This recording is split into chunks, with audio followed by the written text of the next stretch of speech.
What is up, Hobby Jogger Nation? Coming to you live from the Mileage Studio here in Mint Hill, North Carolina, man. Gray and rainy day here today. I might have to call this the Mint Hill Gray on the new slate race caps because it has just been gray and rainy. And I really thought that my trip to France, which was marvelous, man, what a fun adventure. I really thought that that was the escape from winter because I always say Valentine's Day is the start of spring in the Carolinas, which is true. But then late winter and early spring, it's also all about the rain. So it's just been gray and rainy for about 7 out of the 10 days since I've been back from Lille, France. But today we are not talking France. We're not talking rain. We are talking to Michael, founder of Hylo. He's based out in Los Angeles. This is going to be a really fun episode for you today. This is our first brand founder here. So we got to speak directly with the guy who is the brains behind the operation at Hylo. Really cool company. He's a really cool guy as well. He's a dad. He's a hobby jogger. He's a former professional football player out there in the UK. He even played on some Premier League teams. So really impressive background. He started Hylo because when he was training, I won't give out too much of the story here, but when he was training, he found that a lot of the time he was just running and training in random stuff that didn't fit his feet properly. And he also didn't find that there was a brand that perfectly captured how he felt about performance, how he felt about training and running. So it's a cool group of people behind Hylo. We got the chance to chop it up and chat with him. It was my second or third time talking with him. We were just vibing out and having a good time. So I hope you enjoy. I'll keep the intro short today. Oh, I should say this podcast is brought to you by the Supwell app and my Running Warehouse affiliate link. So if you're listening and you enjoy this type of a conversation with the brains behind the operation, if you enjoy chopping it up about running shoes, you should also be on the Supwell app because I'm sure you've heard if you watch the YouTube videos, bada boom, bada bang, bada bop, best buy, sell, and trade running shoe marketplace. But Supwell is also the best community online for people who are interested in running shoes and getting after it, taking their training to the next level and having the best gear.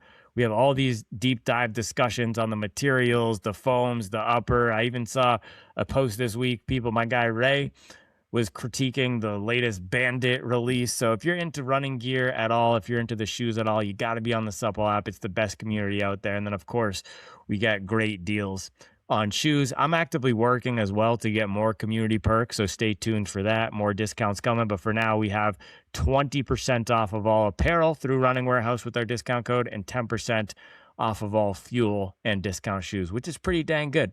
And then if you're going to buy any new shoes like these Hylos, make sure to use my Running Warehouse discount link. If you're going to buy the Super Blast 3 or anything, make sure, or not discount, like Running Warehouse affiliate link. So that's everything I have to plug today. I appreciate you. I appreciate all the support, man. As I've been saying on the YouTube channel, this is the fun part, man. This is what I get to do. I love chatting mileage. I love chatting about shoes. There's a lot of things about the business operation and in life that are not the fun part, but this is the fun part. This is what I like to do, man. I hope that you can experience some of that fun today, whether you're in the car, driving with your kids, or out there on the run. Just have fun. Enjoy it. It's a great time to be a hobby jogger. Let's go stack some mileage.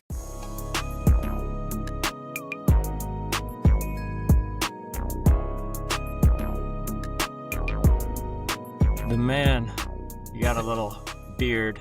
Oh God, that's some of my lunch right there. What'd you have for lunch? I actually just had a little. It was like I guess a Buddha bowl with some rice and egg and stuff like that, and some kimchi. Keeping it healthy, man. I had rice and beans. It was sad today. Rice and beans, and then toast with peanut butter. What? Yeah. Just sometimes it's like that, you know. It's just whatever's in the fridge. A runner's diet. Well, a runner and a dad's diet, I think. Exactly. Exactly. It's like, so my wife went to Trader Joe's this morning, but that's not prepared food. So there's a bunch of food, but it's, do I have time to make a full lunch situation? I feel like I don't know whether it's the same for you, but I feel like there's a few things I'm continuously doing and I haven't found a better way to solve for it. One of those is food shopping. No matter how much I food shop, I feel like I'm always food shopping. Like there's always more food to get. And then the second is putting the dishwasher on. I feel like the dishwasher, with 3 kids, I feel like the dishwasher is just always needing to be put on, and I put it on, and I'm like, how is there still another load there? Yeah. Is that the same in your household? Yeah, dude, food shopping, there's never enough food in here. It's crazy. We're doing Amazon orders, we're doing the pickup, we're going to the grocery store. It's always something. Yeah, dishwasher, we have a pretty good system, so we just run it at the end of the day and then unload it in the morning. But ours is just so it's with this house being a homeowner, man, it's every year, every 6 months, something, something, something. So the dishwasher, it's been you put the little liquid in, you close the tiny door, you put it, the liquid has been leaking out, and then it's also just not cleaning the dishes. So actually yesterday we went to Lowe's and we finally bought a new one. So that one is going to be installed this week. But How much? How yeah, much? If you don't mind me asking. full rack, full rack. Yeah, that's everything. As an adult, it costs about a rack. I remember when Yeah. like a rack used to feel like the most money in the Yeah, world, and then you just yeah. see a dishwasher absorb it, and you think Yeah, it's my crazy life is because they over. get you. Oh, it's the President's Day sale or whatever, but then you have to pay $200 to install it.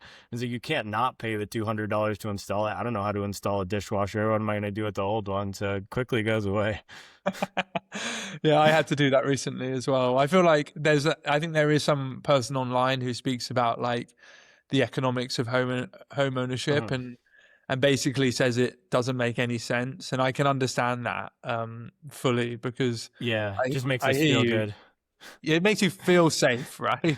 Yeah, yeah, versus renting, but it's Yeah, not actually a good thing. Yeah, I guess you get the additional storage because you can use the attic and that's it. Yeah. yeah, But then you exactly. own and we're trying to put now it's like the backyard, it's just all this stuff, man. Oh, the biggest one, the last thing, the biggest one, a tree fell down in the back and we had to get that removed. So you could just imagine what that was. Just craziness, man. Your tree fell down. Yeah, a full tree, and thankfully it didn't fall on the house. And we'd also gotten a fence installed like the month before. It fell right on the fence, but thankfully it didn't break the fence. It just hit one wooden panel. But we had to pay somebody to come chop up the tree and haul it off. It was craziness. Is this Yeah, something new every month? I think it every is. month Yeah. the homeowner gods are conspiring against us. Yeah, it's crazy. But yeah, Mike, I appreciate you coming on the mileage pod. We chatted what, a month ago now? We did. Just yeah, chopped it up about the brand. I also so when Grant and I, our social guy, he edits the pods as well. When we were down at TRE, we stopped by the Hylo booth and they literally gave us our flowers. I'd never been given my flowers before, and I was like, man, this is such a cool brand. And what was it, 2 years ago now, when you first had the Impact, you all sent me a pair, and yeah, I really liked it, the feel, the foam, and everything, and the design. So thought I would have you on because it's just a cool brand. You're doing cool stuff. And when we chatted last time, you told me about your background, and I thought a lot of the audience would connect with it because there's a lot of, because when we were talking last time, you're like, yeah, I played football back in the day. And I was like, oh, yeah, same. And then we were talking more, and you're like, no, I literally played like professional. Yeah, I was on a Premier League team. And I was like, oh, yeah, no, not same at all. Yeah, no, it was slightly higher level than American junior varsity, or whatever Yeah, the whatever the exactly. level is you guys have over here. But yeah, it's been, a wild journey just to be sat in front of you today, I think. And the fact that we're making shoes, and hopefully, people are liking them, and it sounds like you did, which is very gracious of you, is awesome. And almost somewhat kind of disbelieving in some way, shape, or form. Yeah, what is it? So yeah, the new one, the Axis, I have my pair. I've been using it for dad drip. I have that oatmeal tan, very comfortable, nice. Go to the gym in it. I walk with my kids. I'm waiting for my white pair to get miles in it because I know you said there's a updated feel, so I'm excited to check that out. But yeah, I'd love to know what is it like to operate a running shoe brand, and just walk me through the journey to even get here from having the initial idea to now having this fully fledged, it's almost like a child, I'm sure, this fully fledged thing in the world. Yeah, I mean, I actually, we were speaking about, I just had a third child, and I was pitching my wife Hylo Junior. That's how that's how obsessed Oh I gosh. am. She wasn't having it, by the way, as you can imagine. What's it like running or operating a running brand? I think primarily it's a hell of a lot of fun. It is incredibly challenging, and it's also, you know, like most things that are fun and challenging, you know, it's somewhat rewarding. I try and stay away from stress, if I'm honest. I spent a lot of my professional football, soccer career feeling slightly stressed about things. So I think with a bit more maturity, and probably now I'm in my second career, I sort of am trying just to kind of ride the waves, and not sort of have this narrative that I think a lot of people who start things can get, which is, oh, this is so hard and so difficult and so stressful, and they forget the fact that they chose to do it, and actually, you know, I really do feel like it's a privilege to kind of do this. But I think practically, imagine waking up in the morning and getting punched in the face every I like, don't have to imagine it, man. I don't have to imagine it. I'm right there with you. it's Yeah. kind of like that, actually. Yeah. But you know, you have to navigate a lot, and a lot needs to go right at the same time. And I think that is something that I underestimated or just had no experience of, is Yeah. all of the components and all of the parts to this dance of bringing a shoe to market that is enjoyable to run in, that has all of the you know, DNA of a great shoe, as well as a great brand that people aspire to wear. I think is so intricate and so detailed and so multifaceted that you have to love things that are intricate, I think, to really enjoy doing this. And you have to feel that sort of buzz of always feeling like you're slightly wrong, because you never feel, I think, that you've got everything dialed at the same time, because it's Yeah. like, you remember the game Whack-A-Mole, where you like hit Yeah. you sort of As hit soon as one you get down and then one. another one pops up. And I think that is kind of what it's like, is you're always sort of trying to kind of get better and improve. Yeah. Dude, that's so interesting what you said about the brand and the product. Because, and as you were chatting, I was thinking about it's not just designing a shoe, because if you're working within a big brand as a product designer, I mean, you hear Nike, you hear Adidas, you hear even Saucony or Tracksmith, you understand what those brands are about. There's not as much storytelling, but with you, you're designing the shoe, you're also at the same time needing to message out the brand and what that represents. So that's just fascinating to me. It's like both things at the same time. And how do you invest in one versus the other? It's just interesting challenge. Yeah, like you've got, you know, the fundamentals of making a great shoe, right? Which, if you think about most kind of consumer categories out there, there's like a lot of options within them. Whereas like within running, there are quite a few options, don't get me wrong, but we could like probably name them. Yeah, And I think, 15. yeah, and I think that speaks to the complexity behind the product, because it's so challenging to make. And then when you layer in, you know, our ethos around how we make products, of like, they have to perform comparable, if not better, than the current shoes out there, but Uh-huh. with materials that are much less impactful on the environment. Like that matrix is like creating much more challenging development. And then you got to buy the shoes, and a lot of the time you're paying for them well in advance of you getting paid for them. So there's this like financial engineering piece that you've got to try and figure out, and that only gets bigger. Like every year we sit there at the end of the year and we're like, okay, we're going to try and grow the business next year, so we have to buy how much, and how much is that going to cost, and it's like, how do we fund all of that? And then obviously you've got to try and get the distribution. So like, how are people going to access your shoes? You know, are you going to sell to running stores? Are you going to do it online? And then you've got, how do you market it so people actually know that you exist? And all of those things together, you know, are very fun, but also have to work beautifully. Yeah, it's a big puzzle. So starting from the first piece, the sourcing, I know we were chatting about my audience. It's a bunch of shoe sickos and enthusiasts and nerds who are really into this. When you're looking for sourcing partners and materials, you have these constraints around, of course, the environmental concerns, but there's also you want things to perform well.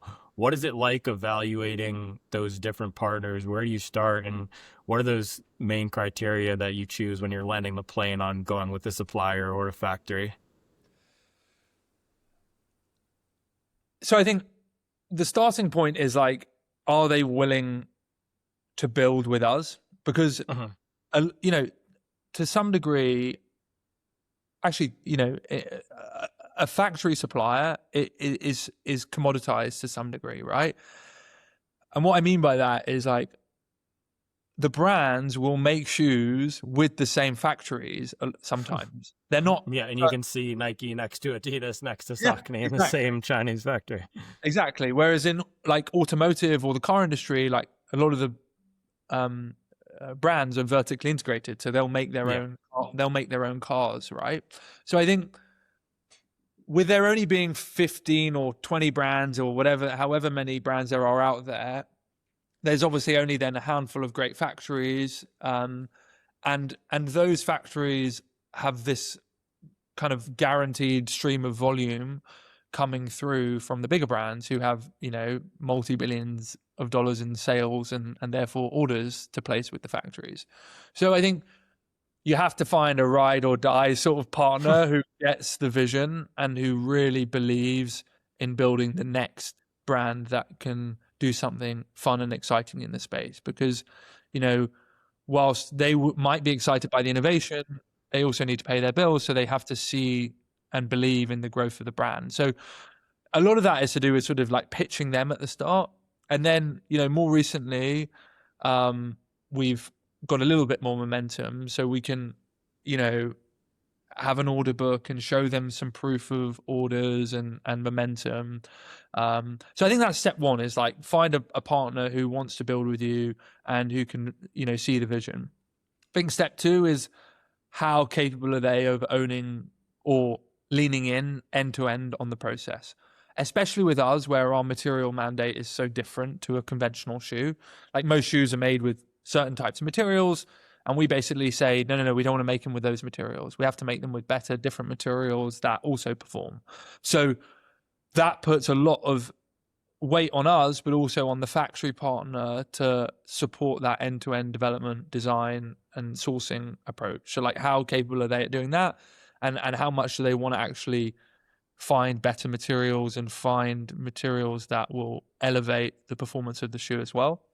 So, I think that's a huge part of it. And then I think, I would say the final piece is ensuring that their ways of working are aligned with ours, and we have like a Mm. supply chain code of conduct. So getting them audited and them not feeling like that's weird, doing kind of standard, I would say, governance practices, and them being completely aligned with those types of things. I think when you're working, across many different countries and different time zones, that like trust, but also the ability, to audit each other and make sure that you're all kind of doing what you think what you say you're doing, I think is really important as well. Fascinating. And what is the feedback loop like? So there's a few brands out there where they're known, I'm not going to name drop, but they're known for maybe one shoe being a little heavier than the other, or the foam feel being slightly different. With you guys, it's always been, with all the pairs I've gotten, build quality super high. And I actually tend to find this more with the smaller brands. It's this ironic thing, but I think it's because you need to versus a big brand. It's like we're moving millions and millions of shoes, so there's more errors and there's less of a need for that. But especially with Hylo, I've found everything super dialed and the build quality great. So what is that feedback loop like when you're working from a design and then, okay, we have this supplier to make sure that it comes out to a certain standard at the end? Yeah, so I think you've got your concept at the beginning, right? So it's like a really important part of building a great shoe is briefing a great shoe. I know that sounds really effing obvious, but every runner is sort of somewhat different and they're looking for different things, right? And I think if you go in with a generic idea, you're going to get a generic outcome.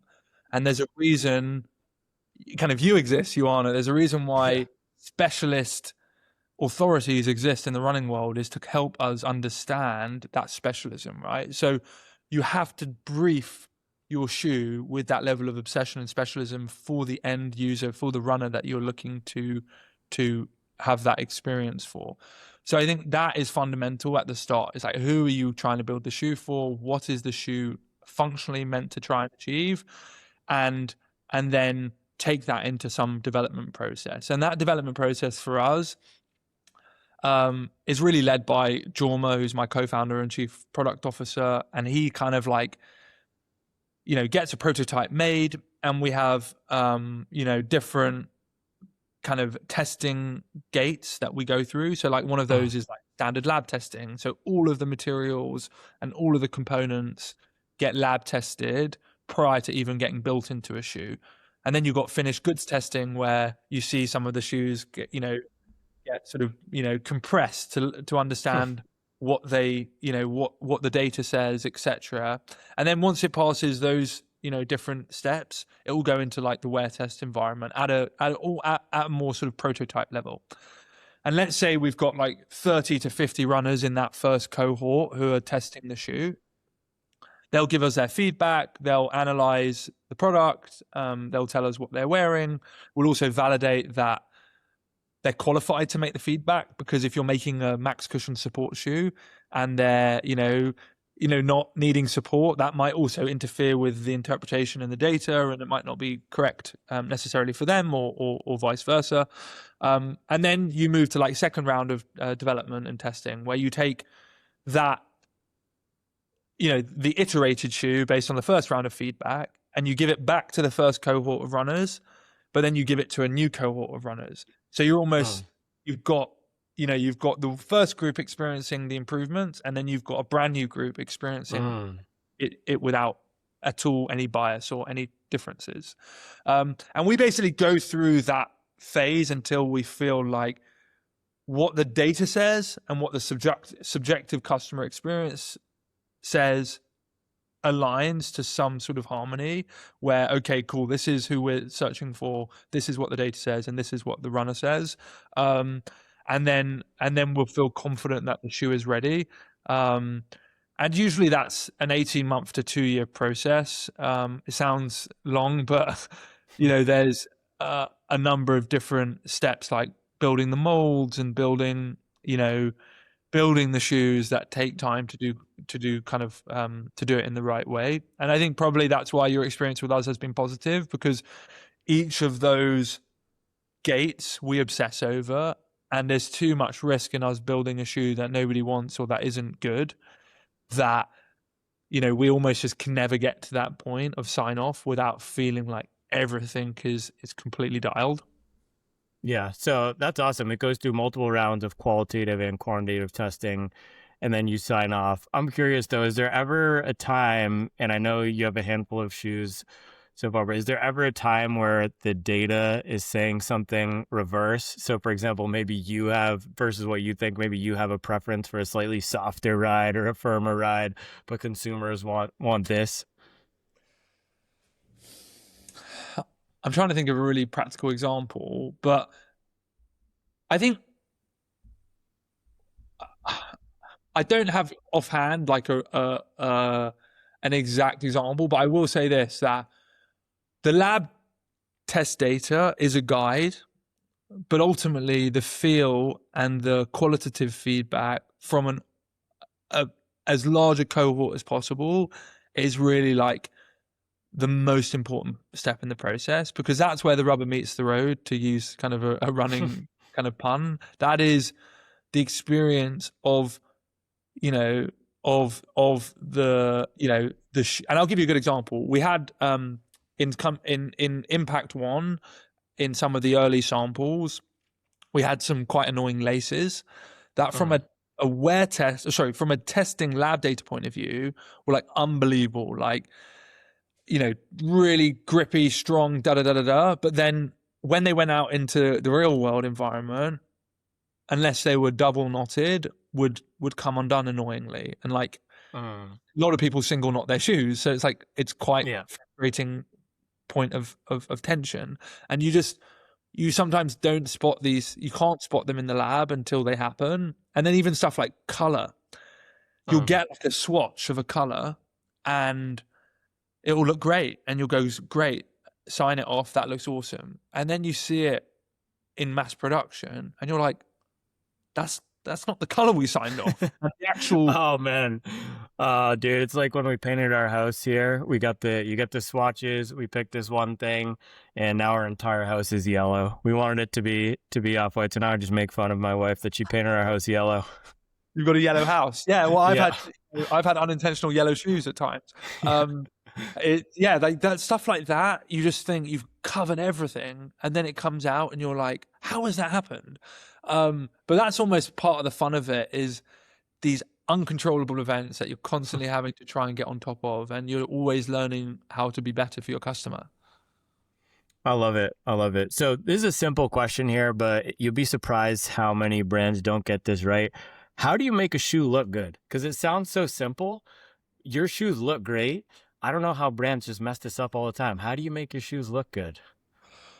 I appreciate that. Thank you. Well, I think first of all, it's fundamental to our product philosophy. You know, one of our core pillars is make shoes look beautiful. Like literally, that is a core pillar of our design. And I think beauty is in the eye of the beholder.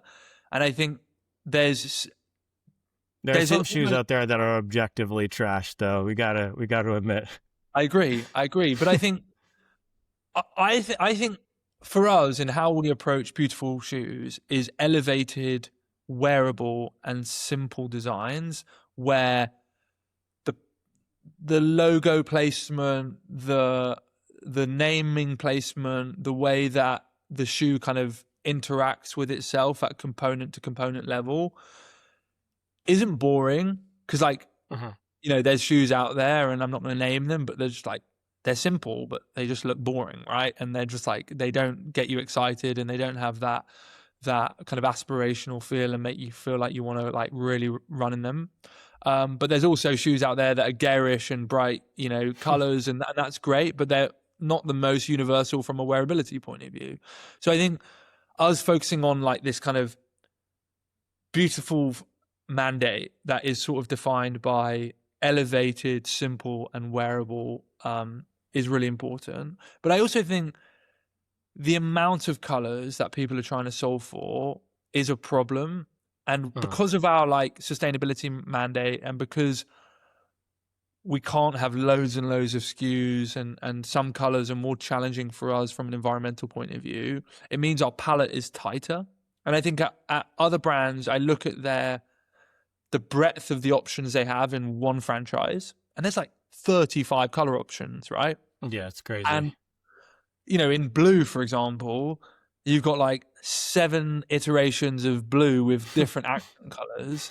Yeah. And like, I don't think that is solving for customer choice. I think it's creating customer paralysis. And, you know, like when I first moved over here to the States, you know, I'd be on the road pitching retailers, and I go to an American diner, and it'd take me half an hour to figure out what I want to order because there's like 7,000 things on the menu. And I think part of our ability to design really well and make things beautiful is just saying we're not going to do so much. We're just going to focus on these 5 or 6 colors and every single detail of it, to the lace aglet color, you know, to the way that the logo interacts with the upper and the rest of the shoe has to be dialed and on point. And I think less is more. Yeah, real G's move in silence like Hylo. Exactly. Exactly. Yeah, when you were talking about the multiple shoes, the Pegasus was coming to mind, because Nike makes that, of course, in all the standard colorways, but then they also have university colorways. I don't know if you've seen this. So I've always wondered, like, how many actual colorways does the Nike Pegasus have? It's got to be over 200. I don't know. It's wild how some brands do that. I don't like, from an basic maths perspective, like there's like 20 sizes in a full size run. So if you've got like 200 colors, you've got 4,000 SKUs. Crazy. That's And crazy. that's in like one franchise. You got to buy Yeah, like just like a size run. You got to buy 4,000, right? And then if you're gonna obviously have backup inventory, like so you can it's just see wild. how the complexity scales and scales and scales. Yeah, yeah, that is wild. On the design front, though, I'm curious from a business standpoint because we have this joke, right? It doesn't cost anymore to make a shoe look good. But I am curious with that. Like, do you and you might not know the specifics of other brands, but are you investing more in design to make a shoe look good, or is it just hiring the right people? You hire one good designer and a good designer costs the same as maybe a not so good designer, or is it, yeah, you do have more investment in this design function to have that be a pillar of the brand? I will answer the question, but I'm curious. What do you feel makes good design? Just out of my own interest. Yeah, so it could be a few good things, but for me, it's you know it when you see it. Like I can look at a shoe and know. Also, what a shoe that I would like to wear around is different than a shoe that I would run in. So or race in. So for example, something like the Puma Fast R3, that's the shoe that I'll typically race marathons in, but I would not wear that to a coffee shop. What I like about the Hylo shoes is the muted aesthetic, very simple. What you're saying, wearability. I like clean colors, clean lines, and I think on the other side, if is going to have a lot of colors, the blocking has to work well. A trend that I hate in running shoe design is random gradients. And this is a big one in 2026, actually. Brands have started doing a better job with making the gradients look good. But 2025 and 2024 would be like, okay, we have a nice, it could even be a purple shoe, but then all of a sudden there's a green and yellow gradient. Like, what are we doing with that? So for me, it's the simplicity, making the colors work well. And generally, three colors max is, and that could be any three colors, but three colors max is what tends to work. Once you start adding a bunch of other colors and gradients, it doesn't. So 3 colors is in like within the same shoe, don't have like 4 to 5 different accents. Yeah, I think it's hard. It's hard to make a shoe look good when you start going 4 or 5 accent colors. You have to really be going for it. And then the other thing that I don't like is just the swooshes, random swooshes on shoes. That's another running shoe design trend. It's like random swooshes and gradients of colors. You definitely should have been a designer in a former life. You had a My better. mom's an artist, so I think I got the eye from her. You definitely do. I think you got a Yeah. better answer than me. I think. I think definitely some of those, and I'll touch on in terms of our process. But for sure, you touched on it at the beginning. It's like finding the right designer who understands the vision of the shoe, both functionally and aesthetically. And I think great design when it comes to running shoes is finding something that looks really dope, but that actually elevates the performance. Yeah. And like a great example of that is our outsole. So our outsole has this sort of like finger-like pattern, and the channels between the rubber allow water to kind of flush out of the. Amazing, you got one. I should have one around me. Yeah, exactly. So you allow that, that lets the water flush efficiently through the rubber pods, right? Yeah. Um, And you did this thing too. You're telling me about wrapping and it it on the wraps medial up side. the medial side to add a bit more density to the midsole, which helps with that early stage pronation. So that's a really great example where it looks effing dope. Like it's cool, right? Like the way that the shoe flows, but it's really functional because those channels act like a car tire and flush water way more efficiently than a normal conventional design. So I think that intersection of like functionality and aesthetic is so important. I fully agree with you on the quantity of colors. Like that's why I pressed you on that point. It's a bugbear of mine. I think the colors have to be in the same universe if you want a tonal shoe, and there needs to be a limit on the amount of colors. So for us, we're about kind of some, tonality to some degree within the shoe. So it's like, the sand colorway has different accents of sand that allow it to feel very wearable, but they're not just flat. They're in different applications, and then also the materiality, right? So it's like the TPU, which is like the sort of slightly more shiny piece, is a different material piece to the upper, which is more Interesting. fibrous. Exactly. So those different materials and how they interact with color allow you to bring out moments within the shoe, and then it kind of sings together at a final piece. Also, for me, I don't like when there's like a huge brand name on the side of. I don't want to have like my name on the side of the shoe or anybody's name on the side of that. For Yeah. me, is an impact to wearability. Is like, of course, brands see that as a way to get their name out there, but I think we have a slightly longer term vision, which is like, we don't need everybody to see our name on the shoe immediately if it disrupts the integrity of the design. So we try and minimize logo placements to maximize the style and aesthetic, in the hope that somebody will go, hey, Ioana, like, what's that brand? Those look dope. Not like, I can see the name of the brand and I'm going to remember that and take it home, you know? Yeah. I feel that. I feel that. But at the same time, when you have the race shoe or the tempo shoe, I want a massive pink lightning bolt just over the entire midfoot. That would be Well, dope. that being said, I actually do think in the different Yeah. categories you can play Yeah. with different ways. Like, as a former athlete myself, like, I loved wearing bright colors boots at different times because it made you feel faster, like, Yeah. psychologically. And I think that is right, to play with that color and that dynamic in different franchises. But in your daily shoe that you're going to run easy miles with and then go down the coffee shop, you do want it to look good. Yeah, exactly. And just like with my outfit today, I could totally rock this. I wouldn't be rocking the bright pink rad UFO with this flannel, but Right. different shoes for different different purposes, right? And different people. Everybody's beauty is in the eye of the beholder, right? Yeah, for sure.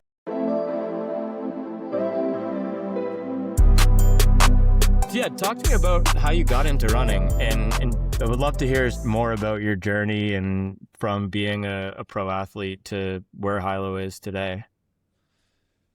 So I have like that atypical story that running was a punishment, that you probably heard before. Yeah. In football, soccer, the way that we would get disciplined or get conditioned would be to run, and it usually would be kind of a negative sentiment around the group when you had to do it.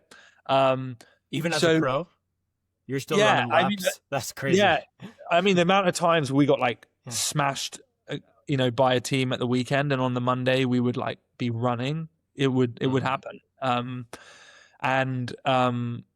Even just from our conditioning point of view, when we did this thing, when we did preseason, which was like, I think you guys call it preseason, but Yeah.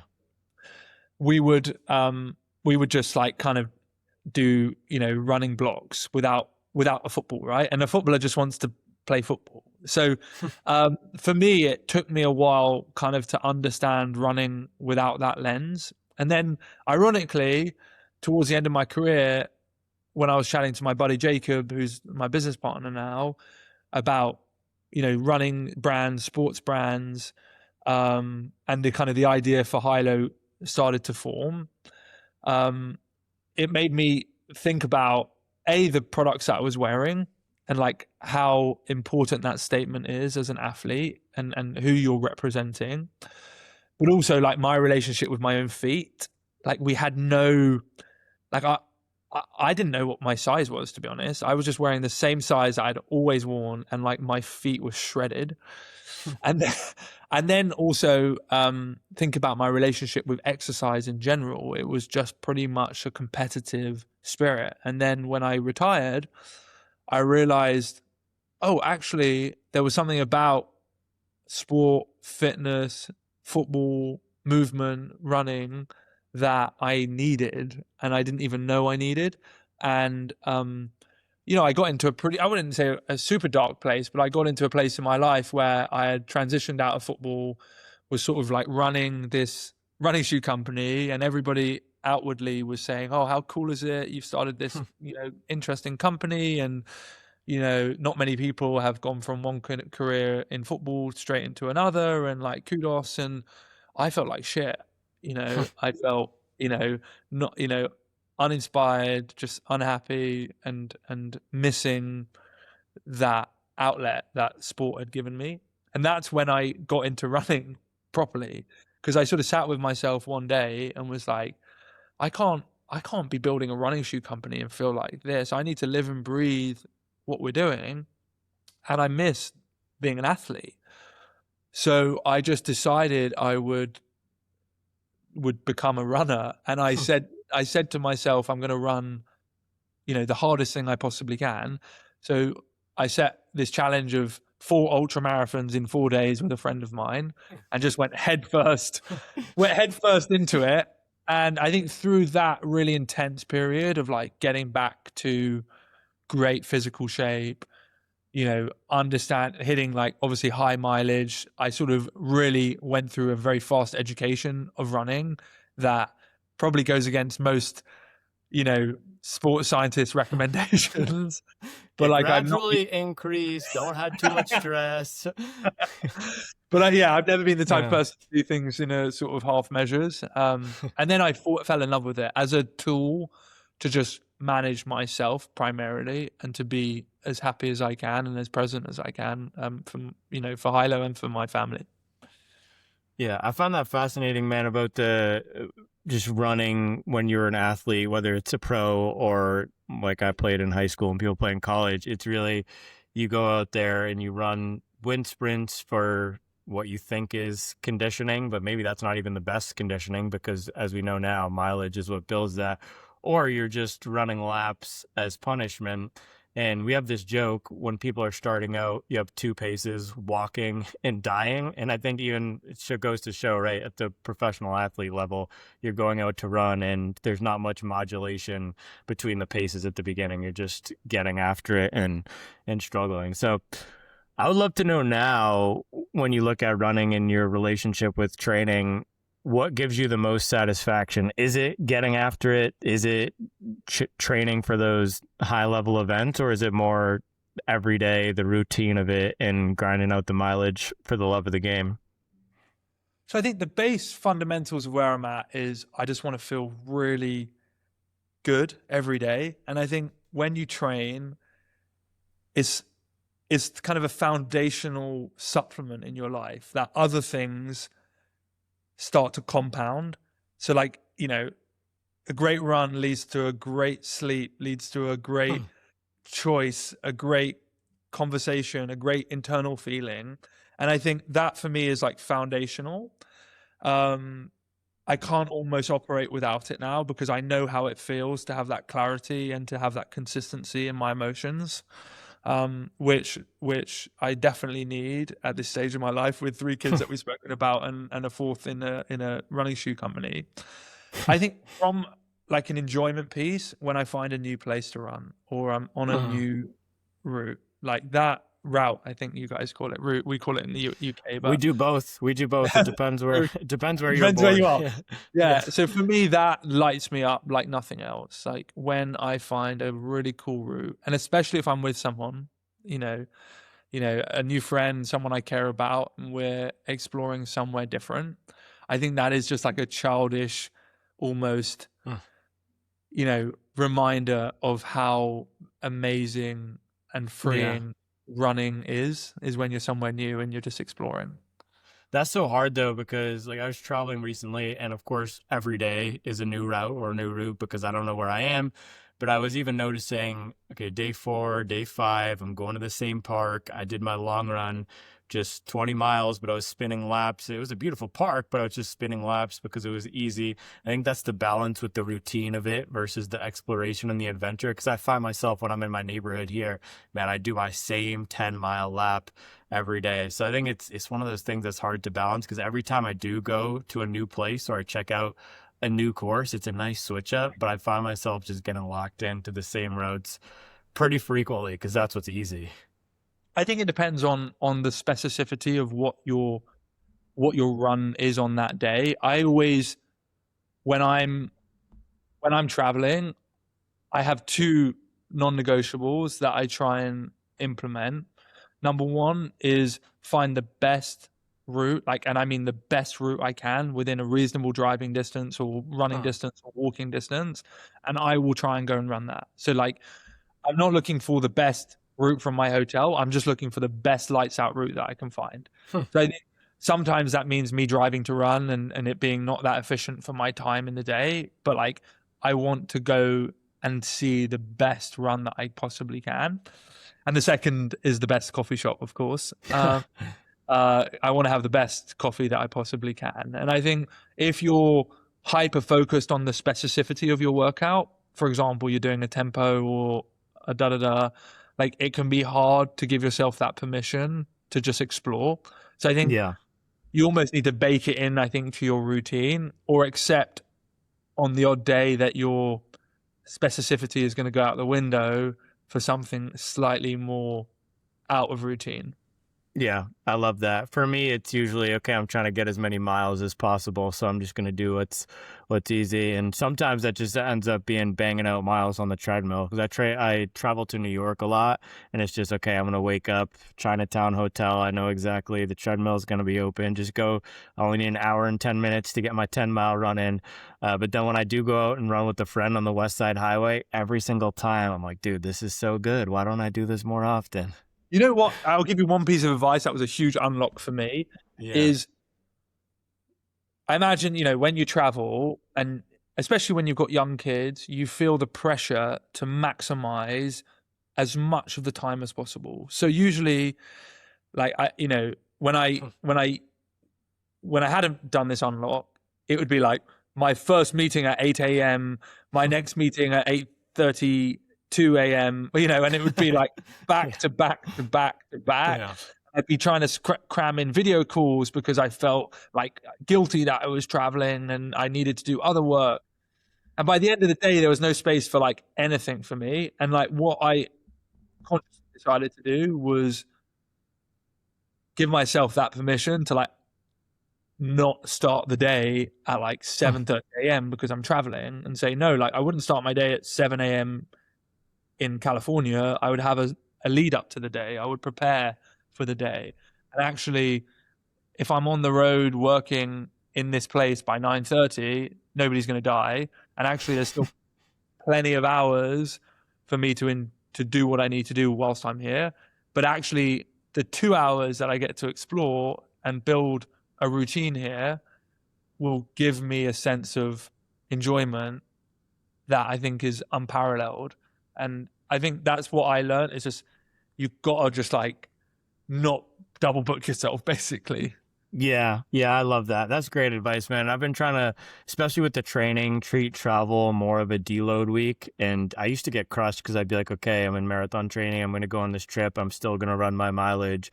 And it might not be a meeting at 7 a.m., but I'm waking up at 6 a.m. to go bang out a 12-mile or whatever. And it just adds that unnecessary stress, and it takes away from some of that enjoyment.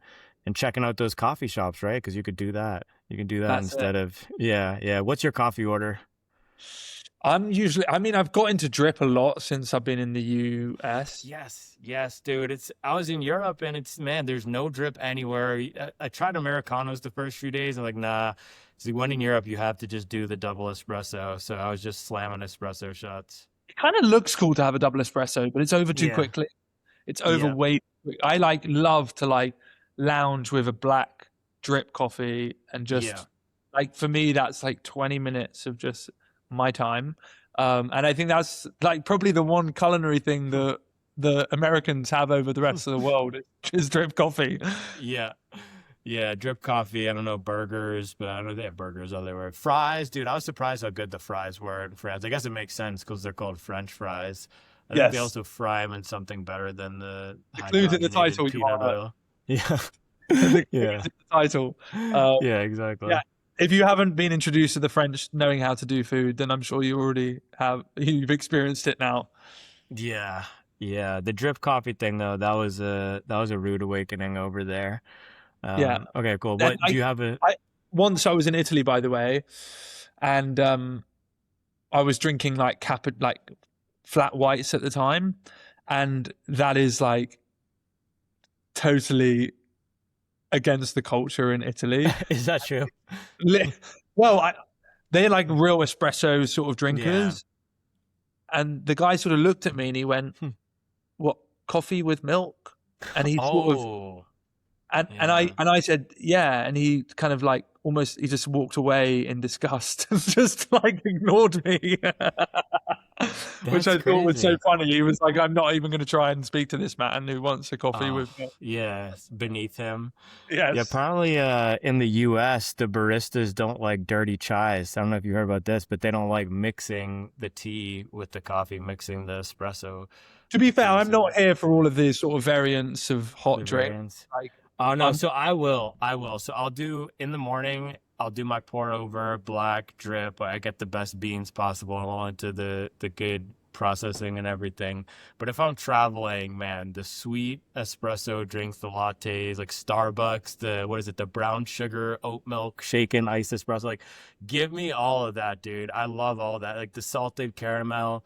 Yeah, so I can go in both directions. I love the super bougie pour over stuff, but I'll also do the sugary whatever. yeah. I mean, you're running enough miles to burn it off. Are you using a, Yeah. like?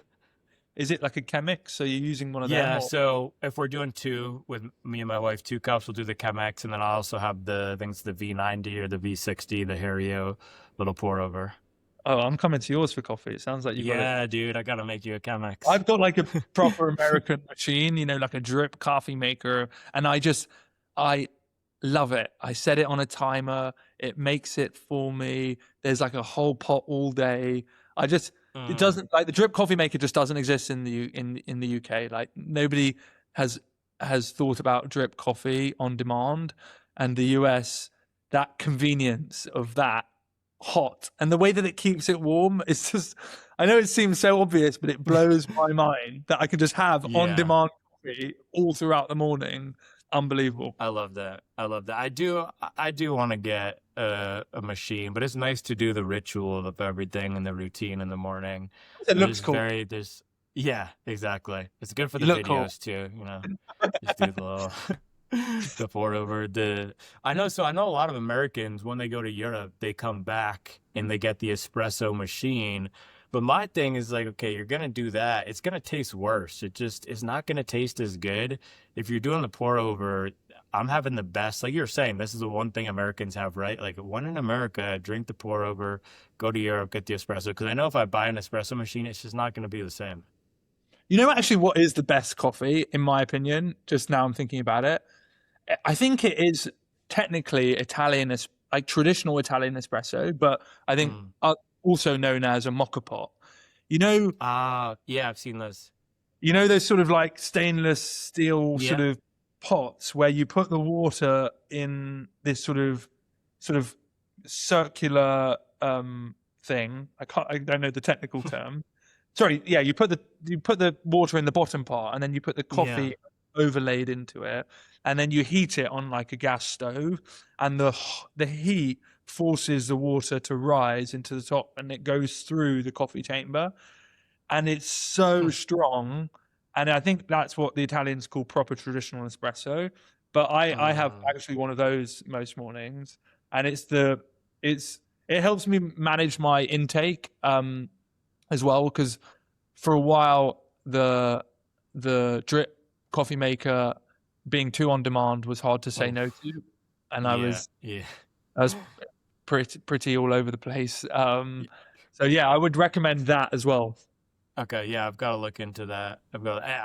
I've experimented with a few things though, the AeroPress, and it wasn't as good. I've just perfected. I've been doing the pour overs for, I don't know, 7 years now. Yeah. So it's just perfect. Anytime I stray, it's just, it's not good. I got to up my game though.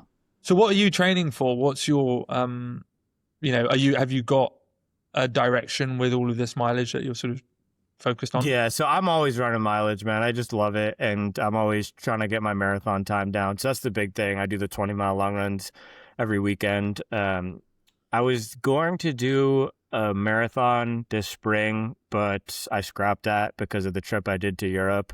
Again, just I've learned my lesson. Like trying to it's just not good. I knew I was going to be out there. Like I need to do my tempo run, so I decided not to do that.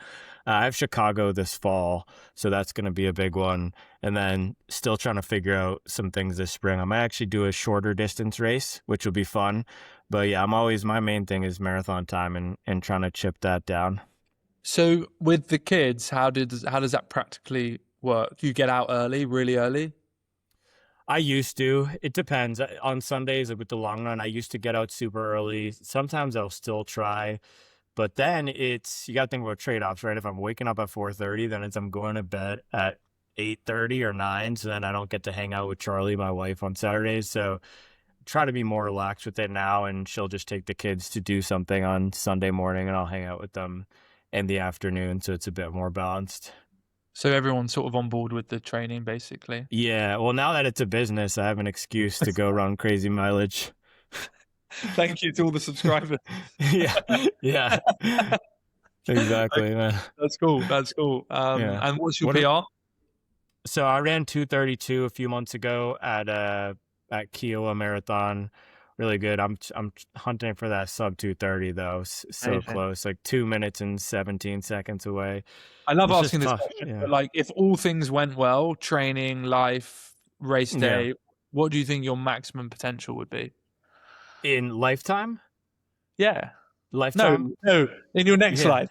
Well, No, I don't know. I don't know if you meant like this year or I don't. So I think for me, it's really how long can I keep the foot on the gas? Because you go through these different phases of training. So when I started off running marathons, it was 2022. I ran my first marathon.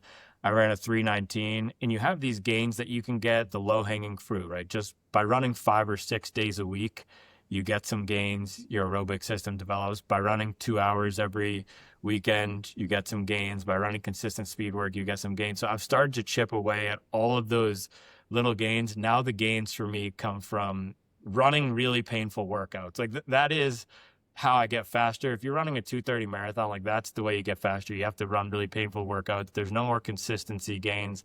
So it's just how long do I want to keep the foot on the gas? And then with my life and the way everything is set up, like how much energy can I devote? Like I was just saying, I decided not to run a marathon this spring because of everything.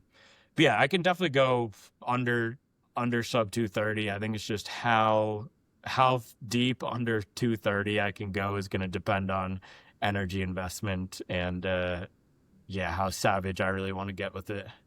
Yeah, those it must. Yeah, it makes sense, right? Those really intense workouts where you're pushing your speed endurance, that is Yeah. really where the difference is, right? Yeah, it's brutal, man. Just this morning, I was doing 400-meter repeats, and at this point, I'm running them around 5 minute per mile pace or faster, and it's not comfortable. It's really not.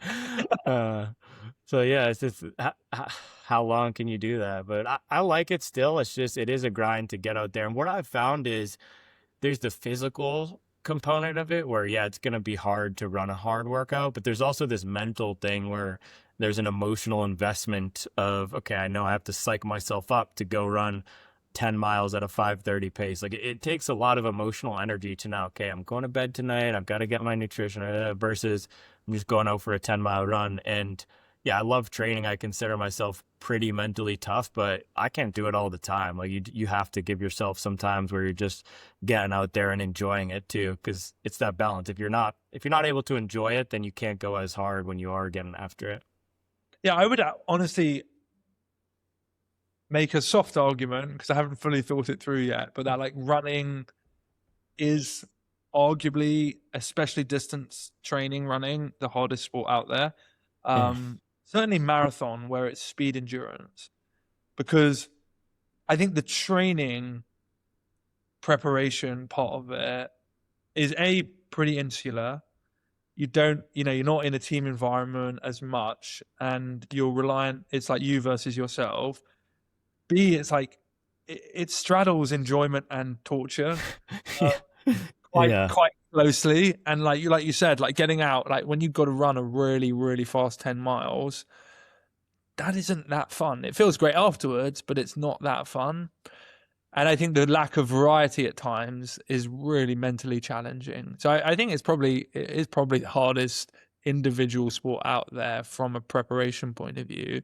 Certainly the marathon, I think, because it's all about speed endurance. It's tough, but I do think it's also the self-selection thing where the people who opt in are the ones who are just about it, like more okay being by themselves, higher pain tolerance, etc. So yeah, I do think I was made, like I was built for in distance running because I just love it. Like I love running twice a day. I love doing long runs. It's not always fun, but it's something I can commit to as well. And for the marathon, that's the biggest thing.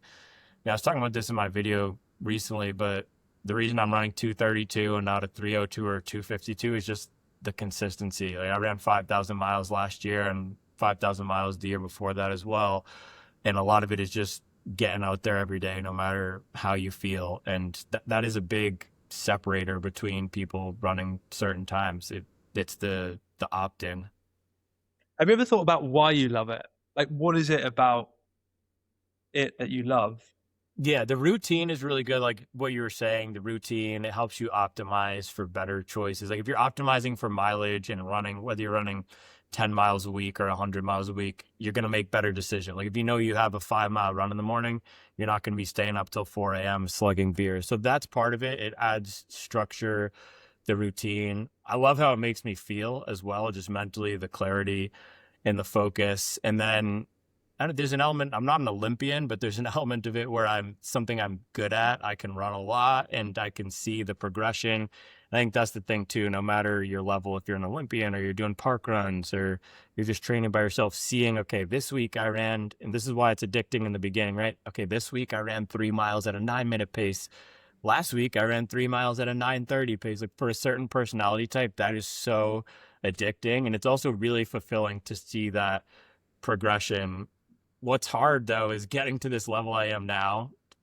That doesn't come anymore. It takes months and months of really hard training to get even 2 minutes off. So that's the part where it has made me question, okay, why do I love this so much? Why did I initially get into this? But then it goes back to, okay, feeling good, the commitment, the consistency, and the reward for putting in all that work. It feels, and I didn't invent this, but it feels like a true last frontier of a place where work ethic pays off. Like if you train hard, you will get faster no matter what. It's a true, what's the word I'm looking for?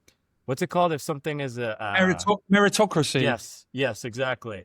It's the last true meritocracy, right? Where if you put in the work, you will get faster. There's no excuses, there's nobody holding you back, there's no external factors. It's really like you were saying, you versus you, which can be very rewarding. I think that is probably one of the most beautiful parts of sport is the meritocracy, or theoretically the meritocracy. Obviously, a lot of people have their conspiracy theories, but the Yeah. idea, the idea that you can just improve yourself and that is an eternal pursuit is amazing. No, it's cool. Yeah, It's cool and that journey for you and like where it truly comes from, because I'm always very curious, like where does the fuel come from? Like what is it that we're all tapping into and want, and everyone's experience is slightly different. Some people love that personal dialogue and I can get better. Some people love the clarity, some people love all of the above. It's very yeah, interesting how people interpret it.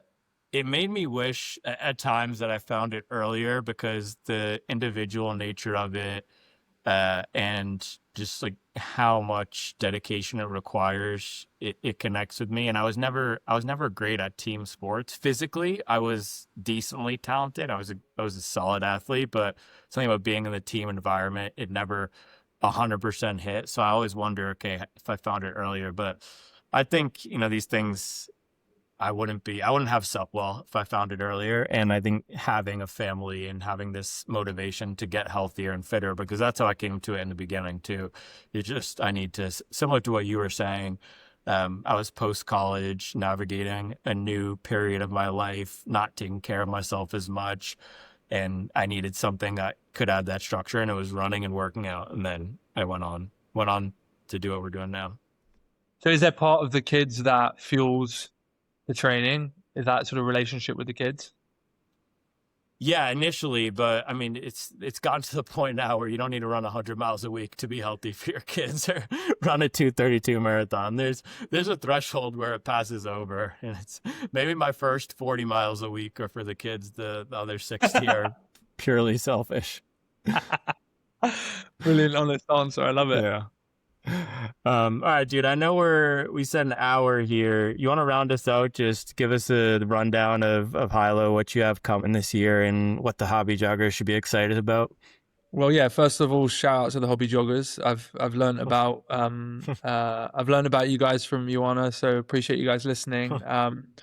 So for Hylo this year, we have a new product launch, the Axis, which is a max cushion stability shoe, perfect for your everyday hobby jogger who wants something that's a workhorse type of shoe with a little bit more stability. The stability though is not solely isolated for people who overpronate or who need stability. I'm a neutral runner, and it's generally just a nice max cushion option for a neutral runner too. So that drops in a couple of weeks. I think we're recording Feb 17th, so that'll be out sort of beginning of March. And then August we have Impact 2, the update to the Impact franchise, which is our mid-cushion neutral shoe. So that's kind of the two main franchise updates for us this year. And then we've got kind of a really cool, exciting global athlete partnership that will be launching in April. And recently we just relaunched our sort of brand world, which has kind of gone live on Instagram and the website, which sort of embodies, I guess, all of our learnings from a brand point of view since we started the company. And I think it's quite fresh and exciting and a new take for runners out there. So yeah, check us out and thank you. Awesome, man. We appreciate it. I loved the Impact OG is a cool shoe, and the 2 here, or the Axis OG, I guess. It's dad drip certified, and I'm looking forward to getting some miles in that white pair when it lands here. I think we should get that tattooed. Dad drip certified. Yeah, dad drip certified. Let's get the merch going. I love it. All right, Matt. Thank you. Yeah, appreciate you.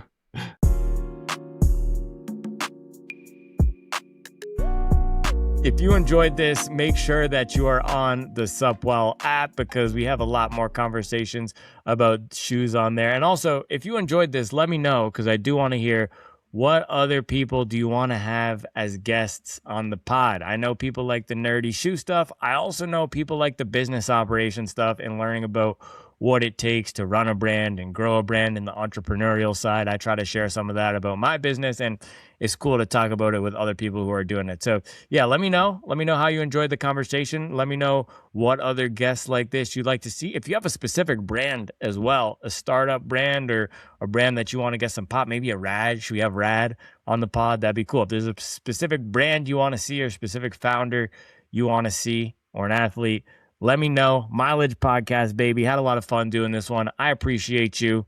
We will be back tomorrow with another video.